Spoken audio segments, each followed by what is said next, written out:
Buenas noches, gracias por unirse. Les invito a que compartan este espacio para que más personas se unan. Hoy queremos abrir micrófonos y escucharles para saber eh, qué es lo que quieren ver, qué es lo que quieren saber sobre el próximo juicio, que ya comienza el lunes, el juicio en contra del expresidente Juan Orlando Hernández.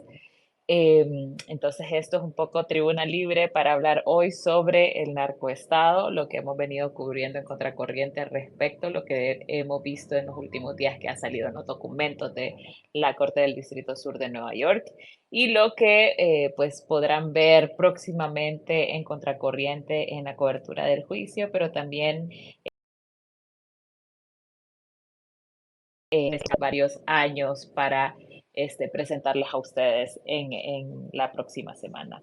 Entonces, compartan este espacio, que más personas se unan. Vamos a darle un par de minutos de espera a nuestro amigo Oscar Estrada, que también está cubriendo el juicio y que nos va a poder un análisis sobre este juicio, pero al final este juicio como la cúspide en este momento de todo lo que se ha evidenciado en las Cortes de Estados Unidos, específicamente en la Corte del Distrito Sur de Nueva York, que es lo que llamó el juez Castillo.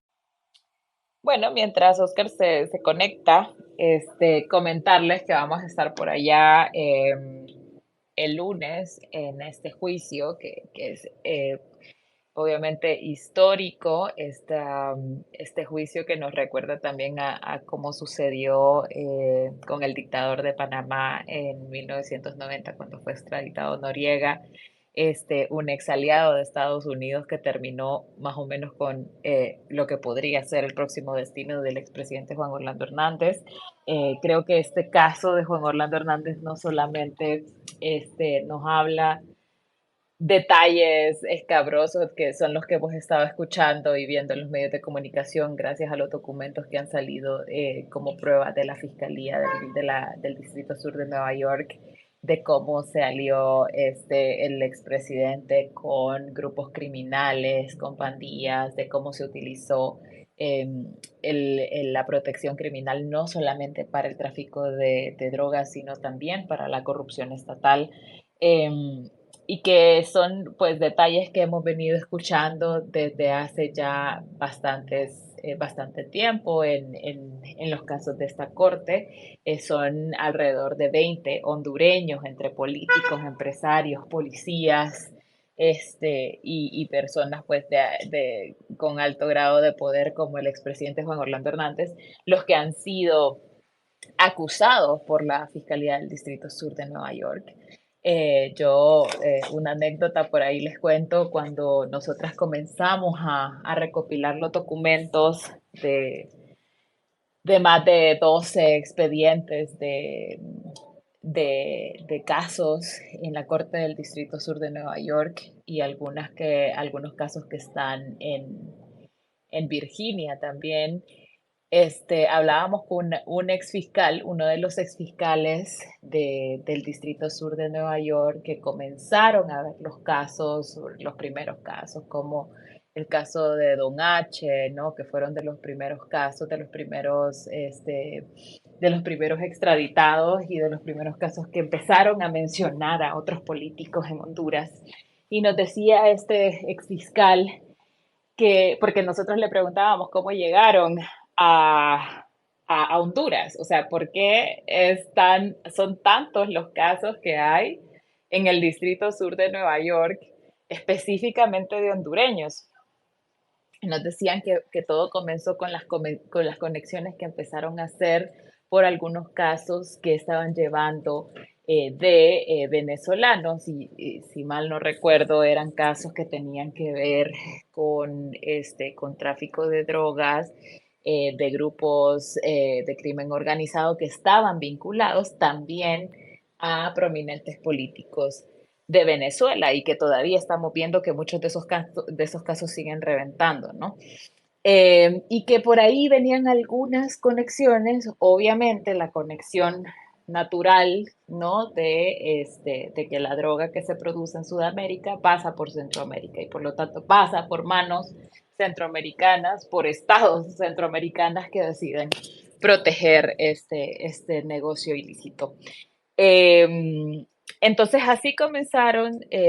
Yo recuerdo que el de los primeros fiscales que conocimos fue este fiscal Preet Bharara, que de hecho tiene su podcast y es muy interesante que cómo cuenta el interés muy especial que tiene la Corte del Distrito Sur y la Fiscalía, perdón, del Distrito Sur de Nueva York para desarticular redes criminales y cómo tienen una visión de atacar el crimen transnacional que afecta a Estados Unidos, porque pues es así, ¿verdad? O sea, la fiscalía acusa a personas extranjeras por delitos que se cometen en Estados Unidos y por víctimas que hay en Estados Unidos.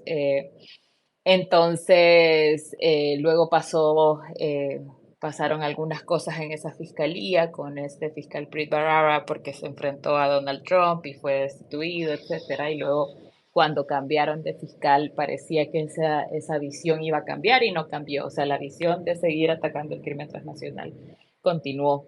Y pues ahora estamos frente a este juicio que más o menos desde 2018 ya sabíamos que iba a ocurrir después de la condena de Antonio Tony Hernández y de todo lo que ya de tanto narcotraficantes como otros políticos, policías y personas vinculadas a la política hondureña dijeron en estas cortes. Ya sabíamos que esto iba a derivar en la extradición de, perdón, me escuchan, no sé, me están diciendo que se escucha mal. Sí, ahorita se te escucha bien. Se escucha bien.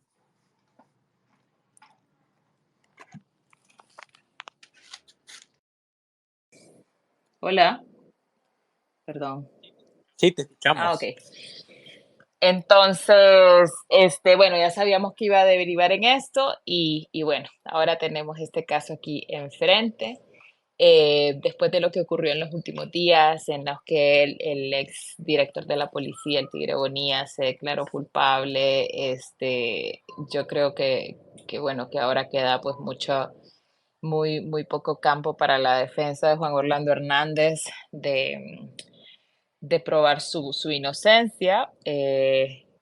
Pero aún así, pues todavía la familia sigue una campaña muy fuerte de, mm, una campaña muy fuerte de decir y de probar su inocencia. Entonces, yo creo que igual va a ser muy interesante lo que va a suceder. La próxima semana es la selección del jurado. Va a ser varios días en los que se va a elegir a un jurado que pueda garantizar imparcialidad y que pueda garantizar un juicio justo para el expresidente. Y pues luego va a continuar la presentación de pruebas por parte de la fiscalía, por parte de la defensa. Muchos de estos documentos ustedes los van a poder encontrar en Contracorriente también, como parte de nuestra cobertura. Y pues un poco también el aporte del análisis hondureño o desde Honduras de lo que está pasando en esta corte.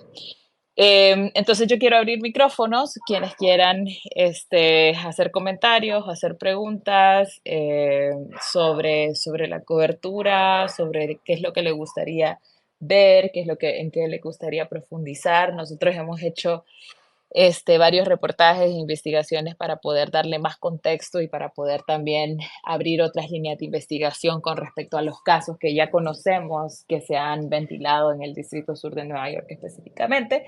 Pero me gustaría escucharles. Y hasta aquí Oscar Estrada también. Entonces, no sé, Daniela, ¿a quién le damos la palabra primero? Porque veo que por ahí estaban solicitando la palabra antes de que entrara Oscar. Sí, Nasri ya puede hablar. Hola, buenas noches. Hola. Buenas noches. Agradecer a Contracorriente el espacio que brinda a la población en general para ser no solo simplemente un oyente, sino que también expresar lo que estamos sintiendo a la población en general, pues Creo que esto es debe ser un parteaguas para elegir a nuevas autoridades que traten de vivir una vida íntegra o una vida transparente.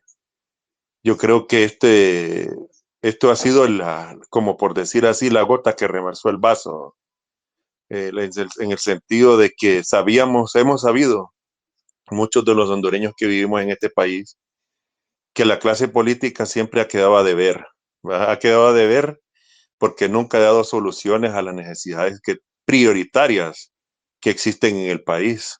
Siempre ha quedado a deber porque incluso sabemos, es un voz populi que existe entre nosotros los hondureños, que entran a política para enriquecerse.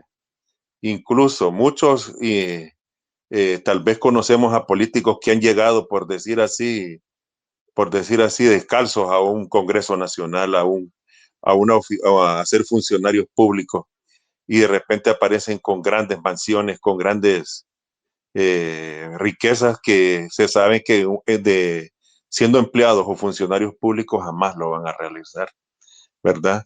Entonces esto incluso para nosotros como sociedad es una bofetada para el país, porque tiene que ser otro país el que venga a hacer justicia en el país. Eso era un voz populi que todo el mundo escuchaba, que todo el mundo lo escuchaba incluso en los pasillos de las universidades, lo escuchaba en los cafetines, que este señor se encontraba vinculado con algún tipo de irregularidades o crimen organizado, ¿verdad? Pero muchos callaron, muchos que ahora, por la presión que existe social y por la presión de los medios de comunicación, tienen que sacarlo a la luz, pero muchos lo ocultaron, ¿verdad? Muchos periodistas que se vieron seducidos, por decir así, por unas dádivas, por una publicidad, ¿verdad? Fueron muy pocos los que en algún momento hablaron y mencionaron lo que no solo él, porque él yo creo que es como la punta del iceberg, pues, sino que sencillamente no solo él, sino otros grupos y que al final estaban involucrados, pues, o sea, lo sabemos, no solo es la policía, no solo es los militares, no solo son los políticos, aquí podemos ver hasta empresarios, a empresarios incluido la banca que lavó activos, ¿verdad? Y que esta gente permitió que el dinero del narcotráfico se filtrara, ¿verdad? En las finanzas. Entonces yo creo que esto nos tiene que llamar a la reflexión a todos como hondureños y exigir más de nuestros políticos.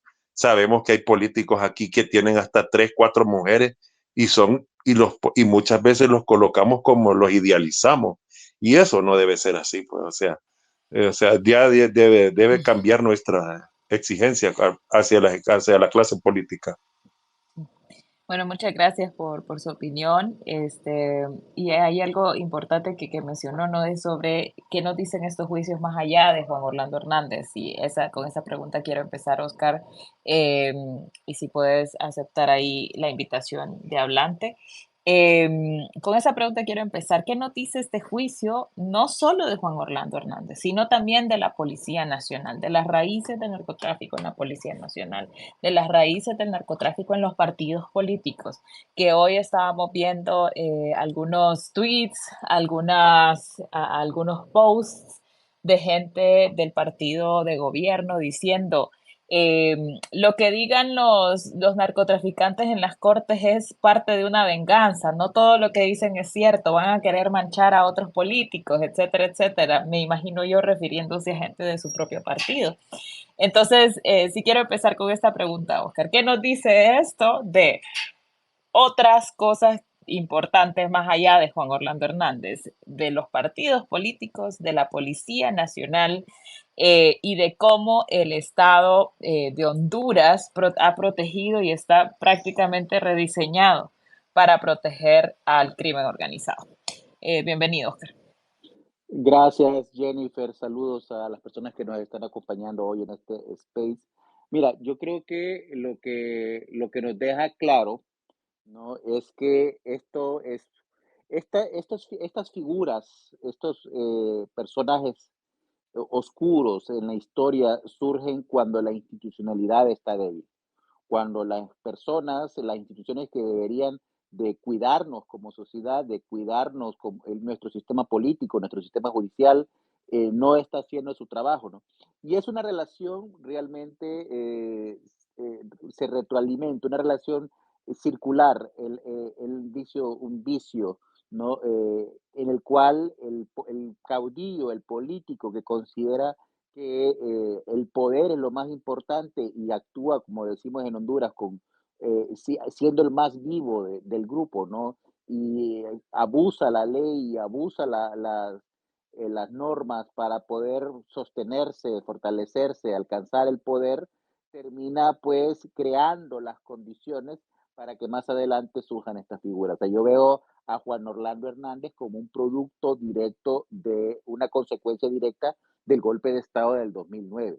Que él no fue el causante del golpe de Estado, pero él definitivamente surge de ese parto lamentable de la historia, ¿no?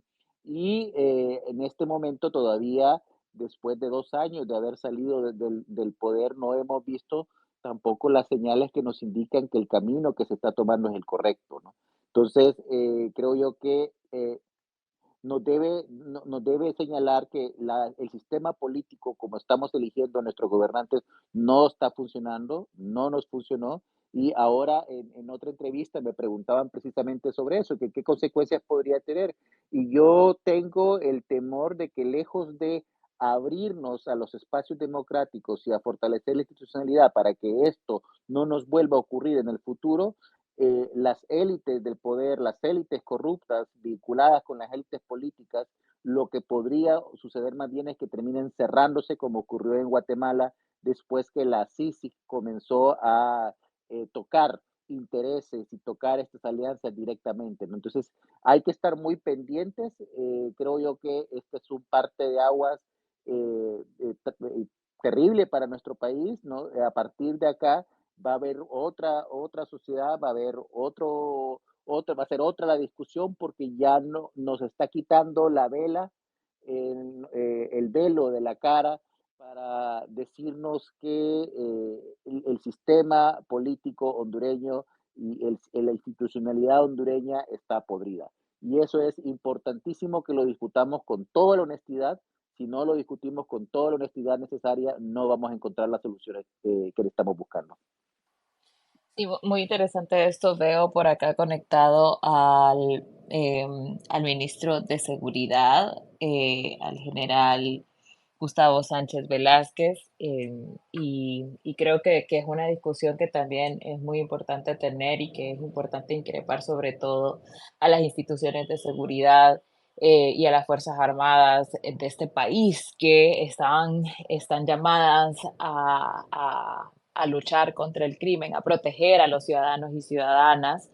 Y en todos estos años lo que hemos visto es una vinculación con el crimen organizado. En el caso de Fabio Lobo, Oscar, eran 7 policías, si no me equivoco, 7 policías de diferentes rangos, los involucrados en proteger el tráfico de drogas. Mira, Y no y, solamente eso, o sea, también algunos que se involucraban en homicidios, porque el tráfico de drogas a nosotros, digamos, no nos afectaría si solamente la cocaína pasa por acá, pero toda la violencia se queda pudre, aquí en Honduras, pudre toda la todo el corrupción recorrido, se queda aquí en Honduras, pudre toda la ruta.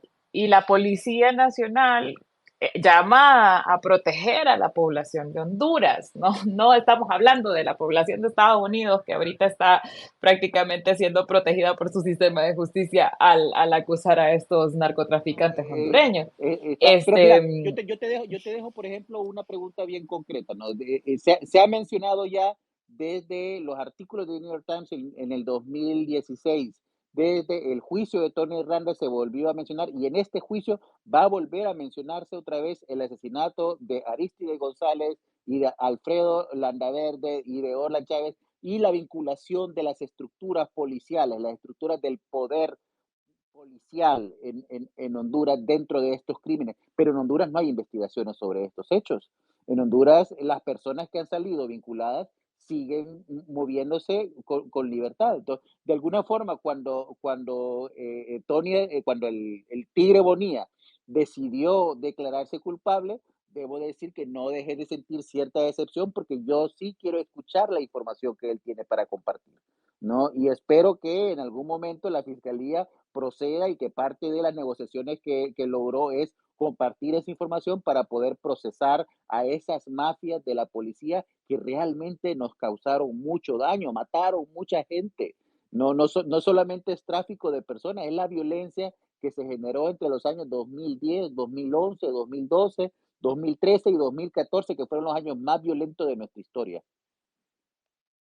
Sí, y bueno, eso que mencionas, yo creo que es una de las cosas que nosotras hemos tratado de contar en estos años, de cómo contar esto desde una mirada hondureña, ¿no? O sea, las consecuencias reales aquí en Honduras de todos estos crímenes que hemos venido a escuchar en una sala de justicia que no es en nuestro país.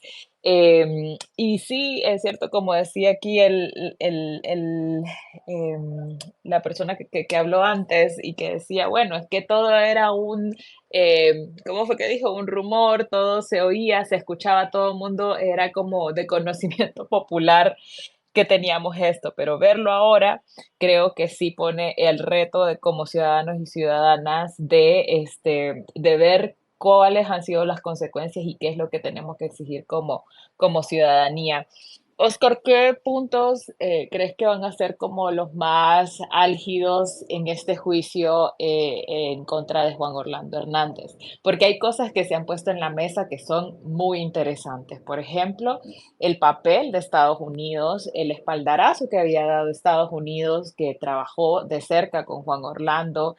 Nosotros mismos lo reporteamos, no solamente en asuntos de ayuda a los cuerpos policiales que ya estaban corruptos, ¿verdad? Sino también en una agenda ideológica religiosa, ¿no? Que también marcó la agenda de Juan Orlando, esa Ujú, relación con ujú. Donald Trump en aquel momento, ¿no? Y todo el poder y toda la relación y la vinculación de Estados Unidos. Y esto sale en este juicio porque la defensa alega, ¿no? Que Honduras, o sea, que Juan Orlando Hernández era un gobernante básicamente servil de los Estados Unidos. Pero ¿qué pensamos? Cómo va a desarrollarse ese punto? ¿Qué otros puntos crees que van a ser interesantes para entendernos también como país? Mira, yo creo que Estados Unidos es un país sumamente polarizado, está pasando por una crisis interna, creo que es global, ¿no? Creo que es la crisis todos los países, en todo el mundo, ¿no? Pero Estados Unidos particularmente, que es donde también yo conozco, igual que en Estados Unidos, hay una crisis muy compleja de dos visiones distintas de lo que es la política y de lo que es las relaciones internacionales, ¿no? Entonces, Estados Unidos es responsable en gran medida de Juan Orlando Hernández, ¿no? Sin Donald Trump, Juan Orlando Hernández no se hubiera consolidado en su segundo mandato. Sin Donald Trump, Jimmy Morales no hubiera logrado deshacer la CICIG, ¿no? Entonces, son consecuencias directas de esta política ambivalente, no clara que tiene Estados Unidos, ¿no? En algún momento durante el gobierno de Obama tuvieron unos objetivos, luego esos objetivos cambiaron radicalmente, donde Trump era más un quid pro quo, ¿no? Yo te doy en la medida que tenés algo que me sirve y el tema de migrantes era más importante que la corrupción o que el narcotráfico, y ahora en el tema de Biden hay otro tipo ya de política, y no quiere decir que si gana Trump, no vamos a tener otra vez un giro hacia épocas en las cuales es más importante el interés geopolítico que el fortalecimiento institucional y democrático de nuestros países. Por otro lado, ya dentro el juicio particularmente, yo creo que lo que vamos a ver es una confrontación de dos narrativas radicalmente opuestas.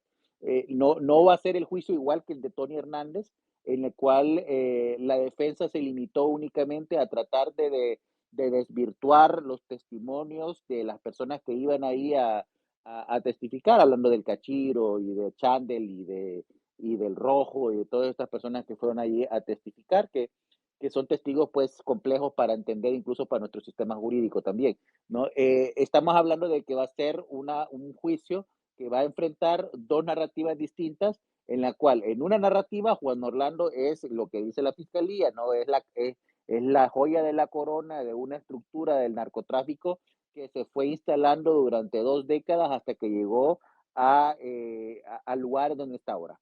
Y por otro lado, Juan Orlando Hernández es la persona que logró a través de su relación estrecha con Estados Unidos, con Israel y con los organismos de inteligencia y de seguridad de Estados Unidos, reducir la violencia en nuestro país, porque cuando él llegó a la presidencia fue cuando veníamos de la época más violenta. A partir del 2015, en efecto, la violencia comienza a reducirse y aquí podemos discutir alrededor de por qué ocurrió eso y especular al respecto, ¿no? Pero en efecto comienza a reducirse y también de mayor cooperación con el narcotráfico, ¿no?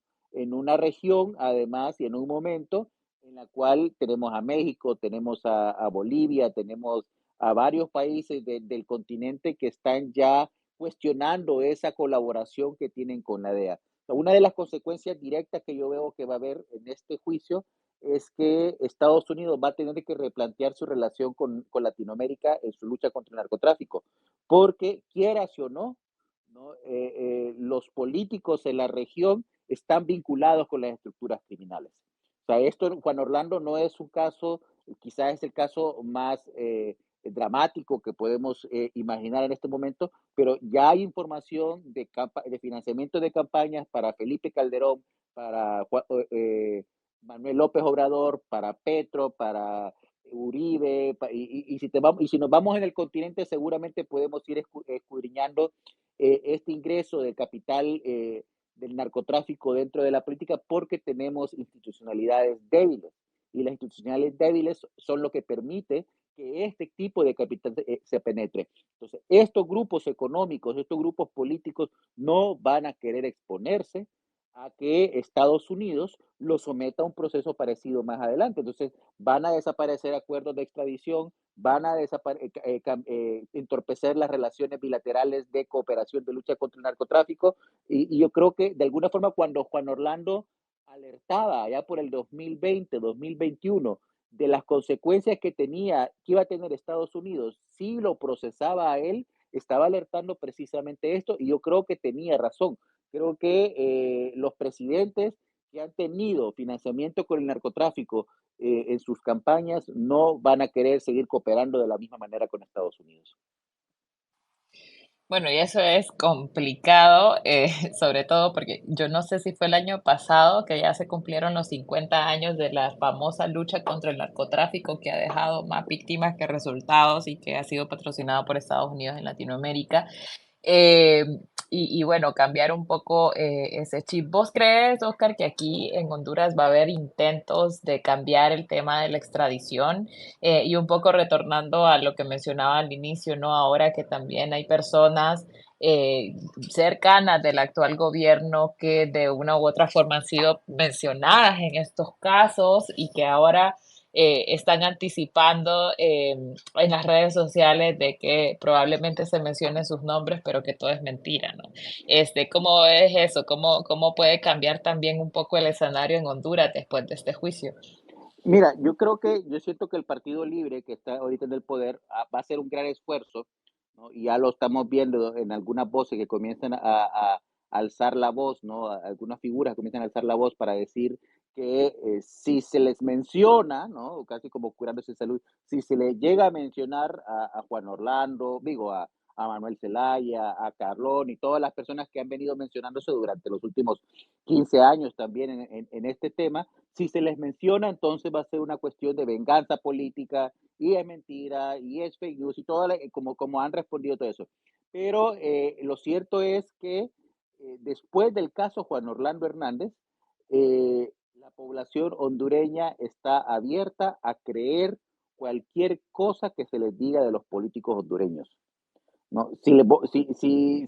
Porque ya han demostrado que son capaces de hacer cualquier cosa de decir cualquier cosa, de mentir cualquier cosa. Y hay un esfuerzo por querer decir, no, esto es un problema solamente de los nacionalistas. ¿No? Y sí, la diferencia es que los nacionalistas estuvieron 12 años en el poder y son precisamente los 12 años donde el narcotráfico mutó a convertirse incluso en un monstruo que el narcotráfico del 2010 no era el mismo narcotráfico del 2006. ¿No? En 4 años cambió radicalmente por cuestiones geopolíticas, por cuestiones estratégicas, incluso por la misma relación con Estados Unidos. Entonces, ese intento de señalar que esta narrativa es únicamente hacia el Partido Nacional y que se acabó con el Partido Nacional y que si se les menciona es mentira, yo te aseguro que no va a tener resultados. No va a resultar porque ya, si antes no confiábamos en los políticos, ahora que empieza a salir esta información de cómo se financian campañas, cómo se destruyen imágenes, cómo se construyen imágenes, va a ser mucho más difícil poder hacerlo. ¿No? Hoy me preguntaban en el programa anterior donde estaba, me preguntaban sobre el tema de estos fiscales que están yendo a Estados Unidos. ¿No? En teoría yo digo, bueno, sí, qué bien que está la fiscalía Se interesada fueron a tomar nota, dice. finalmente está interesada en lo que va a pasar allá, Sí. pero ¿qué es lo que va a ocurrir? Están diciendo que van a empezar entonces a procesar a las personas que salgan mencionadas. ¿Y quiénes van a salir mencionadas? El Partido Nacional.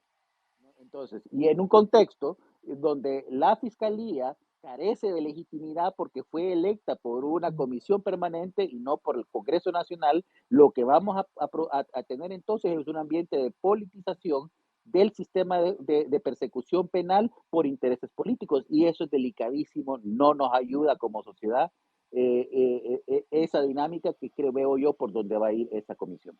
Ujú, ujú. Bueno, queremos abrir micrófonos para los últimos minutos para que ustedes participen. Daniel, no sé si hay comentarios para leer de los que han estado poniendo aquí en el space. Sí, ya voy a leerlos y también les recuerdo a nuestra audiencia que nos está acompañando hoy. Aquí en el Space compartimos algunos de los reportajes que se han hecho en Contracorriente sobre el narcoestado para que puedan leerlos una vez terminemos en este Space. Godofredo comenta, lo que dice Oscar Estrada dejó tiene mucho paralelismo con Bukele. La gente debe entender que los dictadores son realmente útiles y surgen por instituciones débiles. La democracia real es difícil construirla, pero no imposible. Nelson dice, y la relación de Hernández con Benjamín Netanyahu, recuerdo que la prensa israelí los vinculaba al tráfico de armas. Esto lo comentó cuando estaban hablando sobre la relación de Juan Orlando Hernández con Donald Trump y todo este tema de la agenda ideológica. Robert comenta, el Partido Nacional jamás volverá, tampoco los liberales. Los pagan, dicen que organizaciones y pagaron los mareros en Choloma. Esos son algunos de los comentarios que nos han ido dejando a lo largo de este space. Pueden hacer solicitudes de micrófono para participar y continuar conversando.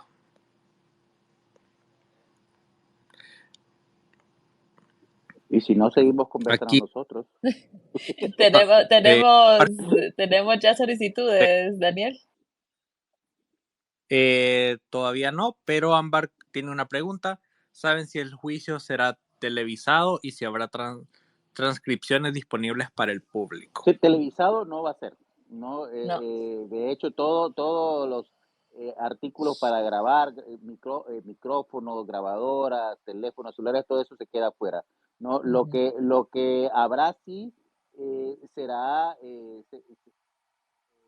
yo imagino que el señor Russell estará, el de Inner City estará transmitiendo muchos tweets conforme vayan pasando la información y las transcripciones de las audiencias al final es que también se hacen públicas, ¿no? Y eso sí se va a poder conocer públicamente, más los 1000 periodistas que van a ver en esa sala aparentemente, y habrán cualquier versión que usted quiera escuchar del juicio, ahí va a poder disfrutarla. Ujú. Un Sí, sí, no, y espectáculo. también hacer el anuncio que nosotros vamos a estar cubriendo ahí, vamos a estar transmitiendo también desde afuera de la corte y vamos a estar transmitiendo las transcripciones de las audiencias. Como les comentaba, la semana que viene es la selección del jurado. Igual nosotros vamos a estar compartiendo documentos, traducciones además de los documentos como parte de la cobertura. Por aquí tenemos a alguien que es J. Brizo. Hola, buenas noches. Buenas noches, le escuchamos. Un gusto. Creo que lo que va a suceder ahorita el 12 es algo que todos los hondureños ya sabíamos. Y por parte de la narcodictadura en que vivíamos, pues no se ha llevado a cabo el juicio. Parte importante de esto, después del juicio del presidente Juan Orlando, expresidente, perdón, es ver quién más está implicado en todo esto. Y realmente debería las autoridades ahora con un nuevo Ministerio Público, una nueva policía y una nueva Corte Suprema de Justicia, pues actuar de forma inmediata después del juicio del expresidente Juan Orlando, porque no es posible que las Fuerzas Armadas eh, sigan militares que tuvieron parte y formaron parte del narcotráfico estando libres. Yo creo, estoy de acuerdo, es importante saber cómo funcionó esta estructura y quién más está involucrado ahí, procesar directamente, pero si nos quedamos solamente con esa parte de la historia, estamos perdiendo la lección, ¿no? Y la lección creo yo que lo que hay que discutir es cómo evitamos que esto vuelva a ocurrir en el futuro, cómo evitamos que se siga filtrando el dinero del narcotráfico en las campañas políticas, que sigamos eligiendo narcoalcaldes, a narcodiputados, a narcopresidentes, porque esto nos va a seguir ocurriendo, porque la droga sigue pasando, el dinero sigue contaminando la sociedad, y si nos quedamos con la idea de que ya los gringos nos resolvieron el problema de la narcopolítica, no estamos viendo el panorama completo. Gracias, Daniel. ¿Quiénes más tenemos ahí en fila? Pro Honduras Network y luego Luis Pineda.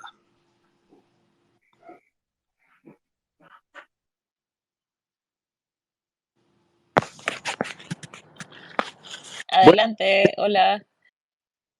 Sí, buenas noches. Esta es primera vez que hago esto por Twitter o X ahora. Solo quería darles un dato porque les he estado escuchando.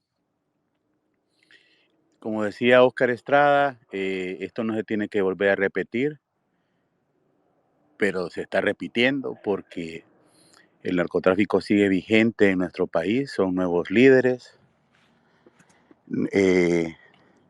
es la misma estructura, no es tan fácil que una estructura se va a desmantelar de un día para otro. Algo que hay que mencionar, que las mociones in limine del 1 de mayo del año pasado, los fiscales adjuntaron toda la prueba probatoria, Hola, ¿me escuchan? ¿sí? No, sí, sí, le escuchamos bien. Sí. No, es que se silenció Cristian, pensé que se me había caído la señal o algo. Bueno, estamos esperando. Ya, bueno, decía de que las mociones in limine, los fiscales adjuntaron todas las pruebas de que se presentaron durante el juicio de Tony Hernández, el de Giovanni Fuentes Ramírez, el de Lobo Sosa, el señor De Fabio, Fabio Lobo. sí, el caso Yankel, el caso Gianni Rosenthal, entre otros. Si nosotros evaluamos y seguimos lo que nos dicen los fiscales que adjuntaron en ese más de 1 terabyte de información que le dieron a la defensa de los tres acusados, en este caso también a Juan Orlando Hernández, no se nos tiene que olvidar a todas esas personas que fueron mencionadas en todos estos casos que fueron judicializados, porque son parte de la conspiración. Todos. En el caso de Giovanni Fuentes Ramírez, hubieron 15 co-conspiradores. En el caso de Tony Hernández, eran 9. De esos 9,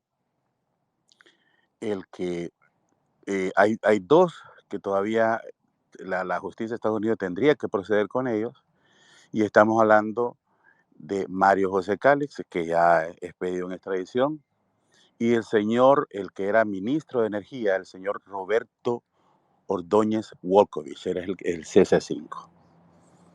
En el caso de Giovanni, se encuentra Leonel Sauceda, el señor Adalberto Martínez, un jefe de las Fuerzas Armadas de Honduras, que es increíble que en Honduras de esto no se hable, de René Rolando Ponce Fonseca, CC13.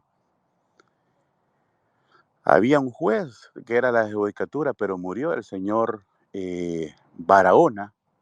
Entonces, esto estamos hablando de los nombres que salieron como conspiradores. Pero también durante el juicio de Tony Hernández se mencionaron los nombres que eran objetivos, y entre ellos estaba el ministro de Defensa, Julián Pacheco Tinoco, hoy que es el CC8 en el caso de Juan Orlando Hernández. También se mencionó ahí a la que era la directora de la Dirección de la Lucha contra el Narcotráfico, la señora Soraya Calix. Si de verdad nosotros no queremos que esto se repita, estos nombres tienen que salir allá en Honduras. Creo que el periodismo en Honduras tiene la obligación, y ya no es un miedo, porque al final ya esos son casos judicializados. Ahora, lo que vamos a esperar en el caso de Juan Orlando Hernández, no son esos nombres que ya fueron mencionados, porque eso ya está judicializado. Son los nuevos nombres que van a salir ahí, y que todos los que van a estar presentes en ese juicio los van a observar en fotografías, porque eso es lo que sucede ahí en esas cortes. Pasan las fotografías de las personas que son parte de la conspiración, y eso sí yo creo que a todos los periodistas, especialmente en Honduras, porque los periodistas internacionales, ellos lo que les importa es Juan Orlando. Todo lo que se mueva alrededor de Juan Orlando, él es el target. Pero los periodistas de Honduras conocen el terreno hondureño y saben quiénes van a ser las personas que van a salir mencionados, y eso hay que decirlo. Solamente. Gracias, gracias Cristian. Y bueno, creo que es súper importante esto que mencionas sobre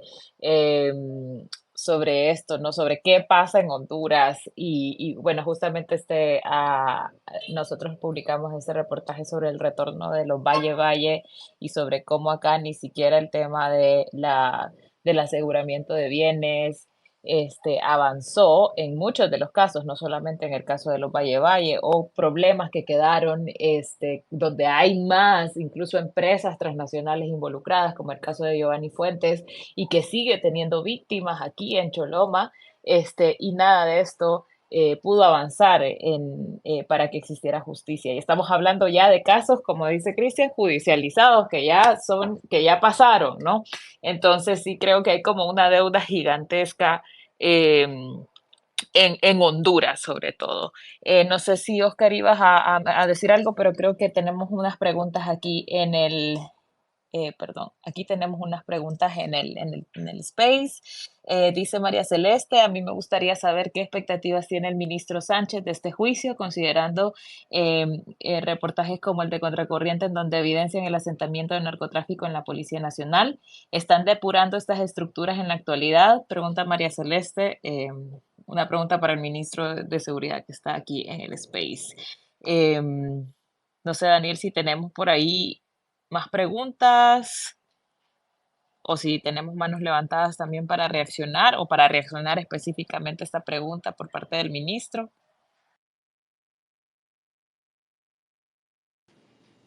No, todavía no, pero el ministro si desea responder ya le habilitamos para que pueda utilizar el micrófono, pero también Orlin comenta, solo pónganse a pensar el banco de información que tiene Estados Unidos respecto al narcotráfico en el país.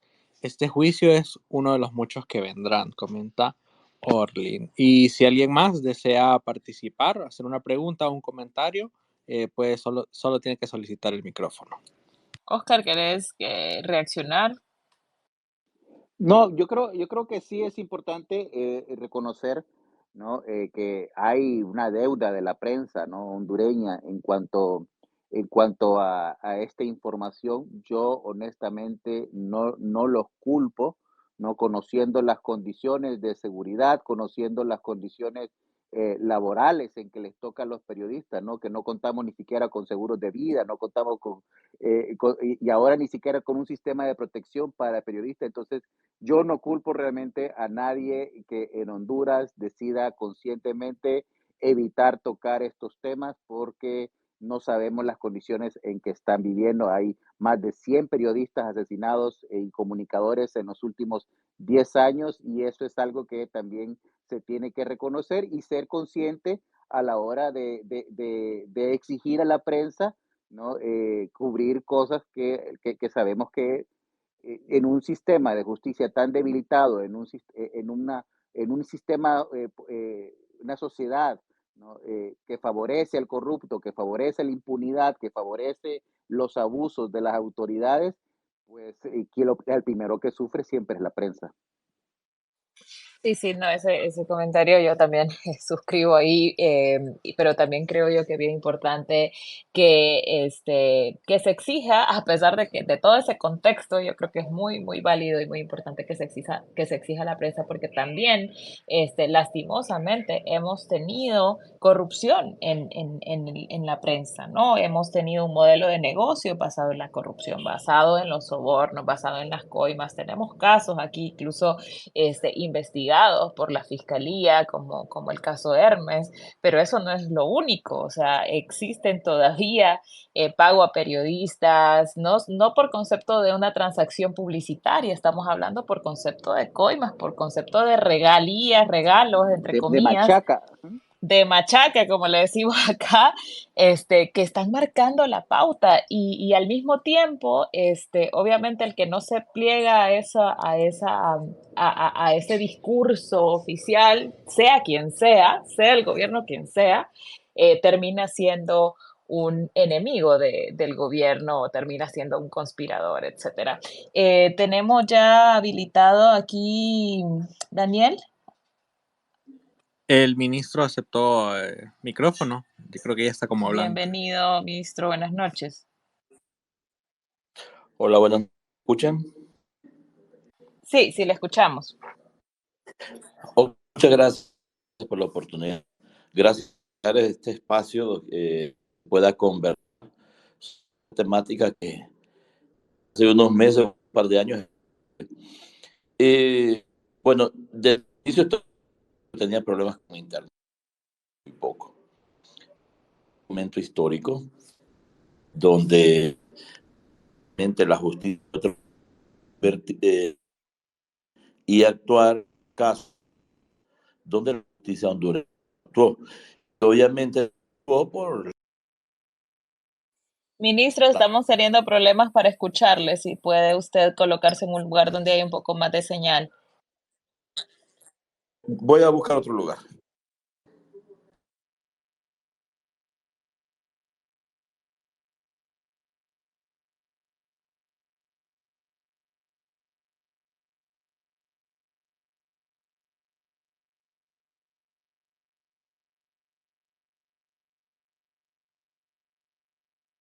Bueno, vamos a esperar a que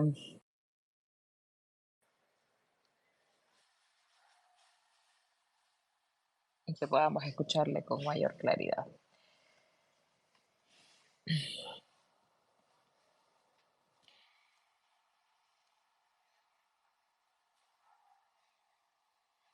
Daniel, si tenemos otra... Creo que aquí... Ahí está, ahora lo escuchamos. Buenas noches, disculpen. Bueno, decía que he estado teniendo problemas con el internet.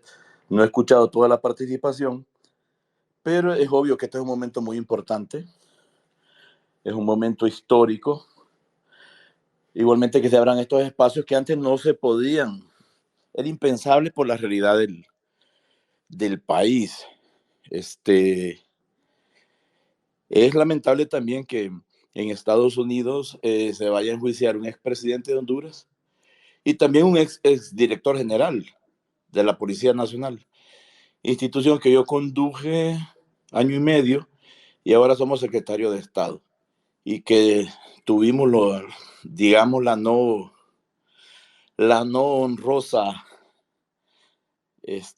situación de dirigir ambas operaciones para capturar a estas dos personas. Van a salir situaciones interesantes que yo creo que en el Vox Populi se maneja mucho ya. Los amigos de Pro Honduras Network, Oscar Estrada, se han encargado de estar informando a través del tiempo, a través de los años, algunas situaciones que se dan en el país, pero que desgraciadamente no se abordaron. La institucionalidad del Estado falló. La debilidad institucional del Estado de Honduras se vio en manifiesto y obviamente las instituciones del Estado fueron cooptadas por el crimen organizado. Sabemos que, y es vergonzoso que funcionarios policiales estén vinculados al crimen organizado, son varios los que están capturados en Estados Unidos, pero fue la única institución que se depuró a través de la historia. ¿Y por qué se depuraba? Y aquí nosotros queremos queremos resaltar digamos, algunas cosas. En la administración de Juan Orlando Hernández, la Policía Nacional se depuró, pero no con la intención de depurarla. Fue una estrategia política para tener maniatada una institución y así no cumpliera con su responsabilidad. Porque de diferentes instituciones operadoras de justicia del Estado hondureño es la única que se ha depurado a través de la historia.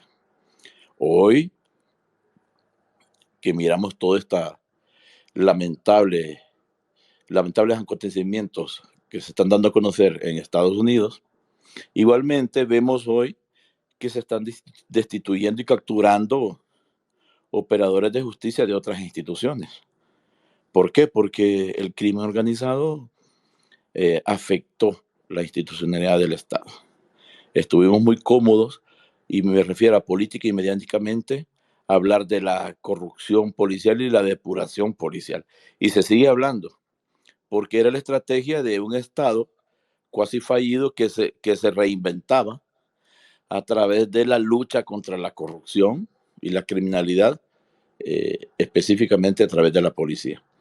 En términos generales, es lo que podríamos decir. Nosotros estamos trabajando Ministro, fuertemente pero en usted esto. enfrenta todavía muchos problemas en la Policía Nacional y crisis, y la policía en este nuevo gobierno ha enfrentado crisis muy grandes y las denuncias de que la policía todavía trabaja para el crimen organizado, lo que pasó en la cárcel de mujeres en junio, digamos, todavía pues falta más, ¿no? ¿Qué es lo que va a hacer usted como ministro? No, y ¿Cómo lo usted estamos responde a haciendo. esas Y denuncias lo, que son y lo actuales? estamos haciendo. El problema está que se enfocan solo en la policía. Entonces pareciera que el problema del crimen organizado en Honduras es la policía. Ese es el gravísimo error que se comete. Es la Sí, ministro, pero el institucionalidad. gobierno también está militarizando, o sea, es decir, también hay una voluntad de gobierno actual de darle otras prerrogativas a las Fuerzas Armadas. La respuesta ante el fallo de la policía es militarizar más. Entonces parece que esa también fuera una voluntad del gobierno. Bueno, me gustaría que me diera el espacio para contestar sus preguntas. Eso sería muy importante. Se hacen grandes esfuerzos. Recuerde que las cárceles no es responsabilidad ni de la policía ni de las Fuerzas Armadas. Hay una institución que se llama Instituto Nacional Penitenciario. En su momento estuvo en las Fuerzas Armadas, después nos lo dieron a nosotros por un año y volvió a las Fuerzas Armadas. La verdad que el gobierno debe emplear las mejores estrategias que lleven tranquilidad a estos escenarios. Y desgraciadamente no es la primera problema que se da en el ámbito del sistema penitenciario. Hubo unos 4 o 5 incidentes lamentables a través de la historia. De hecho, el problema del sistema penitenciario inició en 1997 y el sistema sigue en crisis. Entonces, digamos, señalar a una institución y no estamos negando nada. De hecho, Hace una semana capturamos 10 policías, 7 por un incidente y 3 por otro más. Y lo vamos a seguir haciendo. Nosotros hemos cancelado 2.500 funcionarios policiales. Lo que no hemos hecho es circo. Lo que no hemos hecho es exponerlos. Lo que no hemos hecho es violentar las garantías constitucionales que hasta los policías la tienen. Entonces, estamos actuando en el marco de la ley. Es fácil, digamos, señalar los errores y está bien. Vivimos en un país democrático. Bueno, hay tantas garantías en este momento que estamos hablando tranquilamente de este tema cuando nunca se tocó. Hay todo un trabajo que hay que hacer, lo estamos haciendo, pero nosotros siempre hemos planteado algo. La problemática de violencia y criminalidad no es una problemática policial, es una problemática social. El crimen en Honduras tiene 3 fuentes. Uno, el crimen común. ¿Qué es el crimen común? La problemática es que se da, por ejemplo, en el transporte público, cuando se dan asaltos o cuando a una persona le arrebatan el celular en la calle. El segundo es el crimen organizado y creo que en este momento pues todos lo comprendemos cómo funciona. Y el tercero son los factores culturales enquistados en la sociedad. Por ejemplo, casos específicos, la persona que asesinó a su pareja en la frontera de Honduras con Nicaragua, específicamente en El Paraíso, eso demuestra la problemática cultural enquistada en nuestro país. También otro ejemplo, cuando un suegro asesinó a su yerno por estar lanzando cohetes. Entonces, esos son los 3 factores que nosotros, o los 3 fuentes del crimen en Honduras. El Estado hondureño en este momento estamos trabajando fuertemente y hemos bajado 11 puntos y no lo decimos nosotros, lo dicen diferentes instituciones que legitiman esos datos. En la tasa de homicidio, 11 puntos. Ahora bien, vamos a seguir bajando, de acuerdo a las estrategias que estamos implementando, la incidencia del crimen común. Vamos a seguir bajando la incidencia del crimen organizado. Ahora bien, si como sociedad no trabajamos en campaña de prevención y educación con esos patrones culturales enquistados en la sociedad que afecta, por ejemplo, en el caso de la muerte violenta de mujeres, ese es un aspecto que sería difícil bajarlo si no hacemos esfuerzos desde la perspectiva conjunta o desde toda la sociedad unida. En términos generales, lo que pudiese decir, y estamos abiertos a las preguntas que ustedes tengan, sin ningún Gracias, problema. gracias, ministro Oscar. ¿Querías reaccionar o preguntar algo al ministro? No, es cierto que lo que afirma de que la policía es la institución más depurada, ¿no? Que hay, lamentablemente también ha sido la que más se ha visto involucrada en este tipo de violencias y crímenes, ¿no? Y recuerdo también, porque en su momento seguí los distintos esfuerzos de depuración que hubo, tanto el que dirigió el Tigre Bonilla ya por el 2012, ¿no?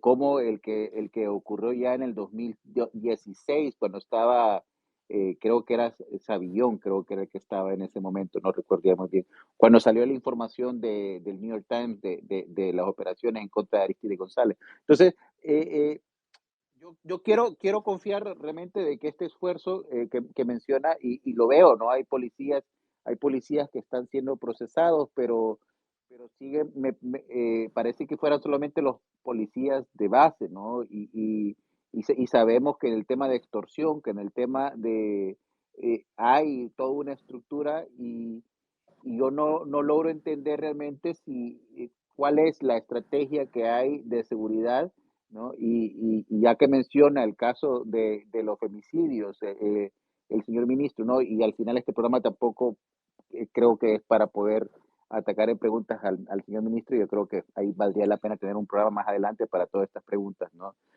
Pero creo que hay mucho todavía por construir, hay mucho en deuda y me parece que una política de seguridad no solamente es responsabilidad de la policía, sino es responsabilidad de todo el sistema judicial. Yo reacciono incómodo con la idea de que el asunto es un problema cultural y de que si cambiamos los valores culturales del ciudadano se va a cambiar el problema, porque hay una retroalimentación entre los valores culturales también y el sistema político que favorece esos valores. Entonces, es más una reacción, ni siquiera es una pregunta, ¿no? Y esto de que es un tema que realmente no estoy viendo todavía hacia dónde va esta política de seguridad.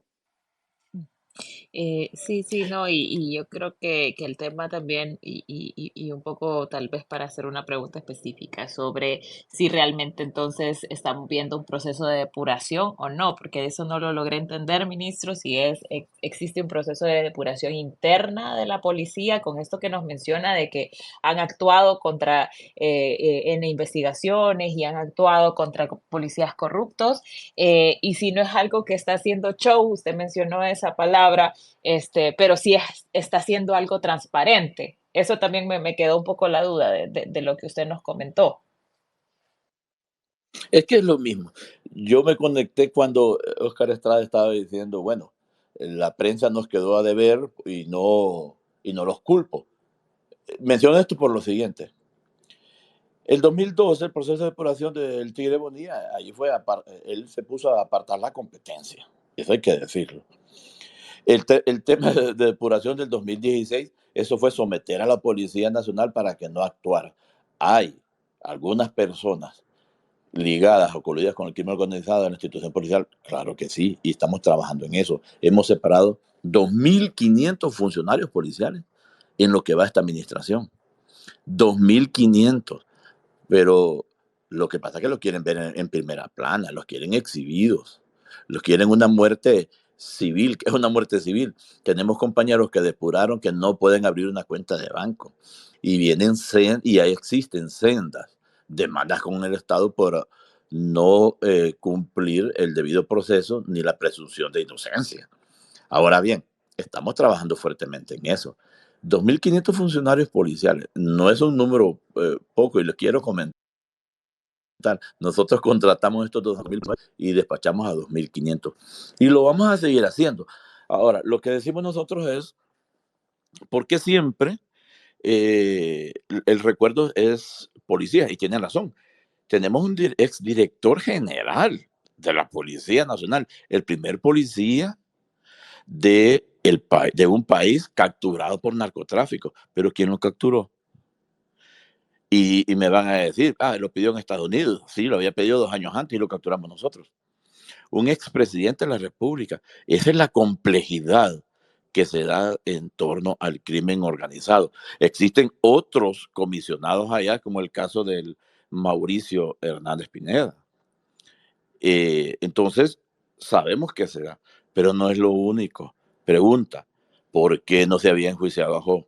¿Por qué no se había enjuiciado a Tony Hernández? ¿Por qué no se había enjuiciado a un montón de gente? ¿Por qué se había declarado a Rosa de Copán? Y a eso nos estábamos enfrentando. Y hay de tomar en cuenta que se está analizando, se están enjuiciando a las cabezas de estas estructuras criminales en Estados Unidos, pero las estructuras están aquí y plantea un reto al Estado hondureño y a las instituciones operadoras de justicia para seguir las investigaciones y deducir las responsabilidades de todas las personas que produjeron este lamentable incidente o hecho histórico de que en su momento Honduras fue considerado un narcoestado. Eh, entonces, estamos trabajando fuertemente en esa situación. Miren, uno de los grandes logros, y no es el tema aquí, uno de los grandes logros de nuestra administración. ¿Me escucha? Sí. Ya Sí. vamos a darle la Uno de los grandes palabra a Jessica Islas, que también nos ha pedido la palabra, ministro, por favor. Ujú. y con esto finalizo. Uno de los grandes logros de nuestra institución, mira, yo soy policía y soy el primer policía activo que está acá. El director general y el inspector terminamos en el exilio porque nos opusimos a muchas cosas, aún sabiendo que nuestras vidas estaban amenazadas. Esa es la realidad. Pero eso tampoco, bueno, ahora estamos aquí, tenemos que trabajar fuertemente. Concluyo con esto. Ministro, hay una... Llegar a una institución... Bueno, sí, perdón, pensé que había terminado. Le escucho, está bien. No, hay una cosa que usted mencionó sobre las garantías constitucionales y que no se expone a los policías depurados porque hay un asunto, pero yo también quiero recordar que estamos en un estado de excepción y que de hecho hay muchas denuncias de abusos en las detenciones de este tipo y de personas que son expuestas. Es decir, también estamos en un contexto y yo entiendo que se quiera respetar los derechos de los policías que están siendo procesados, pero creo que también estamos en un contexto en el que la ciudadanía necesita transparencia. En el caso de si hay una depuración corporación policial. Obviamente las personas que creemos en una democracia queremos ver a una Policía Nacional Civil fortalecida y no queremos ver más militarización de la seguridad pública, pero sí es importante la transparencia y por otro lado estamos en un contexto Y lo estamos haciendo. bien complejo de abusos también hacia la ciudadanía en un estado de excepción. Sí, pero es que fíjense que dicen, hay abuso en el estado de excepción. El estado de excepción parcial solo afecta a los delincuentes. ¿Qué es el estado de excepción parcial? Es la facultad que se le brinda a la Policía Nacional para hacer 2 o 3 cosas. Uno, realizar los allanamientos sin previa orden judicial, pero con un expediente investigativo elaborado. 2, esos allanamientos de morada se pueden hacer fuera de la ley, de lo que establece la ley, que es de 6 de la mañana a 6 de la tarde. Y finalmente podemos realizar las aprehensiones de estas personas que han cometido un delito. Todo eso es posteriormente validado por el Ministerio Público. Dicen que hay muchas denuncias. Sé que en el Comisionado Nacional de los Derechos Humanos hay quejas, pero en los tribunales y en la fiscalía las denuncias son mínimas. Sí, bueno, de eso Son se mínimas. puede decir mucho también de por qué no la gente no denuncia, pero quiero darle la palabra a Jessica Isla porque ya ratos está queriendo preguntar. Jessica, adelante. Muchas gracias a ustedes, Contracorriente, a los compañeros, las compañeras y al director Gustavo, que sí, yo creo que desde que él ha entrado ha promovido algunos cambios que están en proceso, ¿no? Con él somos compañeros en la Comisión Interinstitucional de Femicidios y pues se ha dado una ruta, algunas acciones que hay ahí que sin embargo tienen que ver más con la gente, con concientizar, con hacer campañas. Ahora, nos llama la atención al movimiento de mujeres que desde la Secretaría de Seguridad no se quiere reconocer, no se pone en ningún lado femicidios y está en el Código Penal. ¿Por qué no se quiere reconocer el problema? Femicidios, feminicidios, además está en el protocolo. Pero eso es muy fácil de contestar. Espéreme, solo le termino. En el protocolo latinoamericano de muertes violentas dice que mientras no se investiga, mientras está el proceso investigativo, se dirá femicidios, ¿no? O sea, toda muerte de mujer es un femicidio en primera instancia. Entonces, en todas las boletas y todo sale, y mire, hemos tenido unas discusiones con la directora de viceministra, que no quiere poner, no quiere. Entonces, no sé por qué la resistencia, esa es la pregunta. Yo ahorita le explico. ¿Y por qué no se quiere poner, no se quiere reconocer? Porque sí es un problema. Y la otra es que yo creo que usted mencionó mucho la contribución de la comunidad. Mire, realmente los casos que se han salvado las mujeres o los casos de desaparecidos es la comunidad la que ha encontrado, la que ha ayudado. Más bien es la policía y todo el estamento de justicia que nos ha fallado a nosotras. Entonces hay que poner más, siento yo, de la parte policial para rescatar la vida de las mujeres y también tiene todo el apoyo comunitario que eso genera. Gracias. Ok, 2 cosas. Bueno, yo me comprometo con los amigos de Contracorriente y las amigas de Contracorriente a que podemos hacer un space con toda esta temática, porque el tema es el juicio de Jo. Le tomamos la palabra, contestar, ministro, sí. pero está bien porque también No. la idea es que los espacios sean una conversación y me alegra mucho que la gente esté también aquí preguntándole. No, definitivamente, y es un tema muy importante y lo abordamos. Por ejemplo, uno de los grandes avances que tenemos nosotros en este gobierno es que un ministro esté en diferentes spaces en Twitter. Y eso, se reconozca o no, es un enorme avance. Eso es parte de la democratización. Me recuerdo yo cuando Julián Pacheco Tinoco lo empezaron a mencionar a Estados Unidos, no lo vimos por 2 años y tampoco se le criticaba mucho. Ahora bien, con lo que preguntaba la compañera hace un momento, es sencillo. Nosotros actuamos apegados a la ley. Cada vez que hay un incidente, ¿quién tipifica? Antes de que llegue a juicio, quien tipifica el incidente es el fiscal. Entonces el fiscal dice si lo analizamos como homicidio, como asesinato, como parricidio, como femicidio. Entonces no le corresponde a la Policía Nacional. ¿Y por qué se hace eso? Tampoco es echarle la culpa a la Fiscalía, porque las leyes hondureñas eso es lo que lo establecen. ¿Qué es el femicidio? En términos generales, es la muerte de una mujer por su condición de tal. En términos generales, hay un montón de conceptos. Ahora bien, y esto yo sé que puede incomodar, pero hay algunas personas que han fallecido producto de la violencia de género, o sea, lo que se tipifica como femicidio. Por ejemplo, nosotros de los casos que finalizamos el año pasado, hubo 380 muertes de violencia de mujeres, finalizamos 55 casos, incluyendo lo de la cárcel de Támara.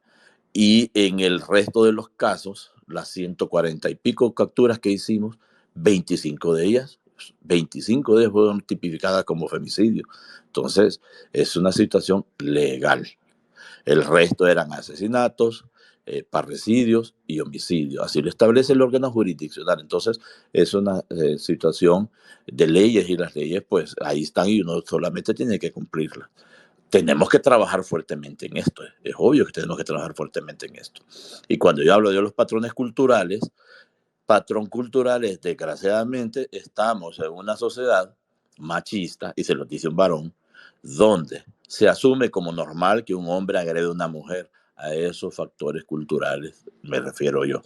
Sí, gracias, ministro. Yo quiero también aclarar una cosa, porque, digamos, un tema no está separado del otro. O sea, las muertes violentas, los femicidios que ocurren en Honduras también tienen que ver con toda la violencia que ha dejado el narcotráfico, que ha dejado los grupos de crimen organizado. En efecto, o sea, existe, como usted mencionó, un caso, ¿verdad?, de una pareja que mató a su pareja. Eso se llama femicidio. Y a veces, o sea, lo que sucede es que los hombres tienen más acceso a las armas, que muchos hombres forman parte del crimen organizado y que también hay mujeres que están siendo utilizadas por grupos de crimen organizados, mujeres que también están siendo parte de las estructuras. Es decir, estamos en un país que está completamente contaminado de esto, pero a esto le agregamos un factor fundamental que es imposible de ignorar, que es el machismo y la muerte y la violencia que existe ya contra las mujeres en general, ¿verdad? Entonces creo que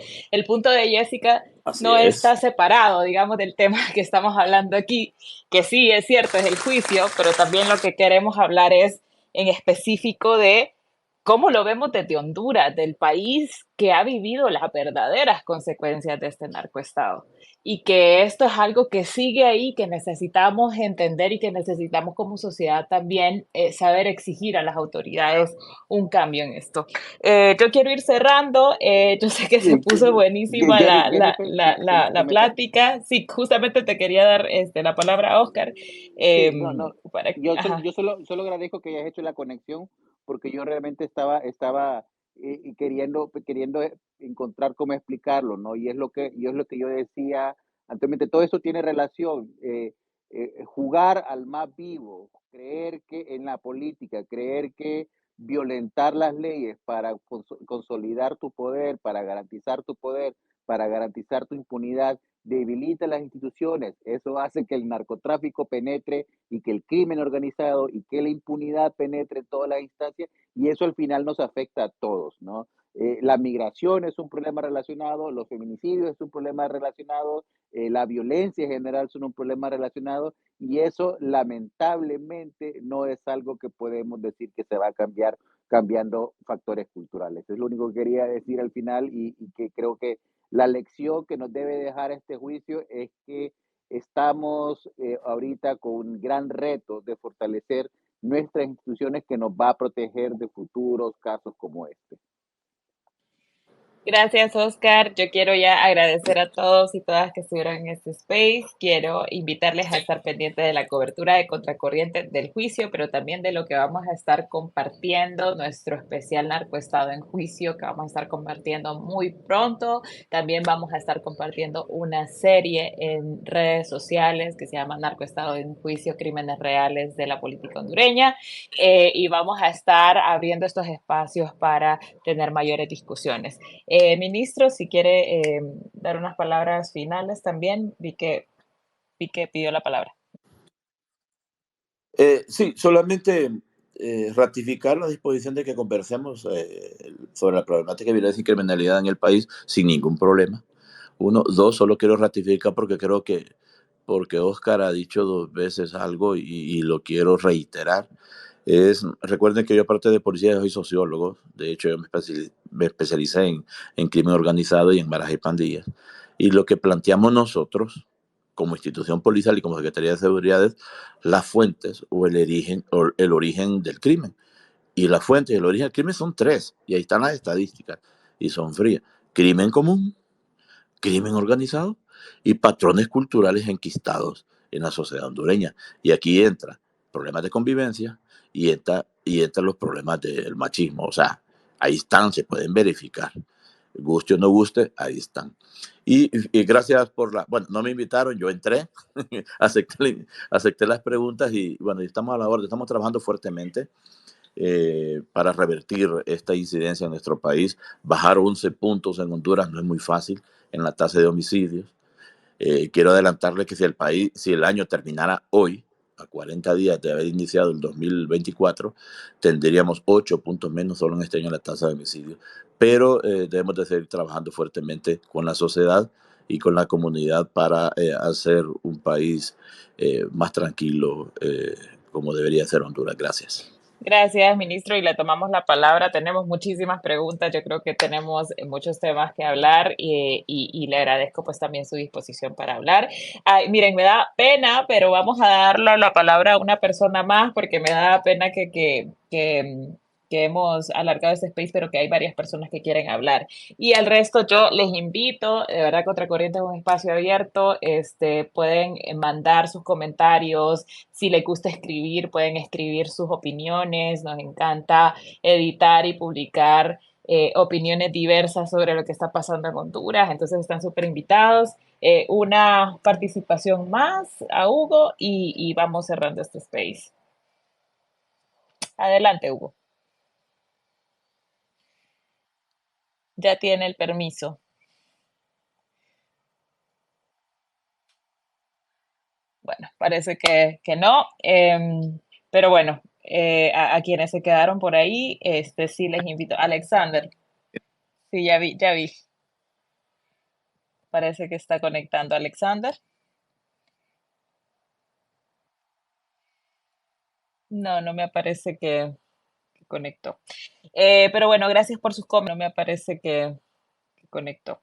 Pero bueno, gracias por sus comentarios también en X y ya les recuerdo que que nos sigan en todas las redes sociales.